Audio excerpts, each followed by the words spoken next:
বেকারির মতো বাদাম বিস্কুট বানানো যে এতটা সহজ, আপনি যদি এই ভিডিওটা না দেখেন তাহলে বুঝতেই পারবেন না। আর হ্যাঁ, পুরো রেসিপিটা দেখে অবশ্যই বাসায় ট্রাই করবেন, তাহলেই বুঝতে পারবেন যে এটার স্বাদ কীরকম হয়। তো এখানে আমি 1.5 কাপ পরিমাণে ভাজা বাদাম নিয়েছি। 1/2 কাপ পরিমাণে চিনি দিয়ে এই দুটি উপকরণকে ব্লেন্ডার করে নিব। তো এই যে দেখুন, এরকম স্মুথ একটা পেস্ট তৈরি হবে। তারপর সেখানে দিয়ে দিব 1.5 কাপ পরিমাণে আটা, 3 টেবিল চামচ গুঁড়া দুধ, 1 চামচ বেকিং পাউডার, 1/2 চামচ লবণ আর 1/2 কাপ পরিমাণে রান্নার তেল। যতক্ষণ না লবণটা পুরোপুরিভাবে গলে যায় ততক্ষণ মিশিয়ে নিতে হবে আর একটা ডো বানিয়ে নিতে হবে। অল্প পরিমাণে নিয়ে 2 হাতের মাঝখানে রেখে বিস্কুটগুলোকে বানিয়ে নিতে হবে।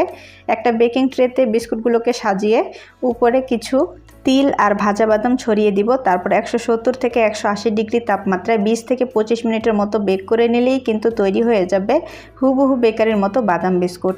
এটা চায়ের সাথে পরিবেশন করুন, খেতে ভীষণ মজার। তো অবশ্যই রেসিপিটা ট্রাই করবেন আর কমেন্টে জানাতে ভুলবেন না আপনাদের কাছে রেসিপিটা কেমন লাগলো।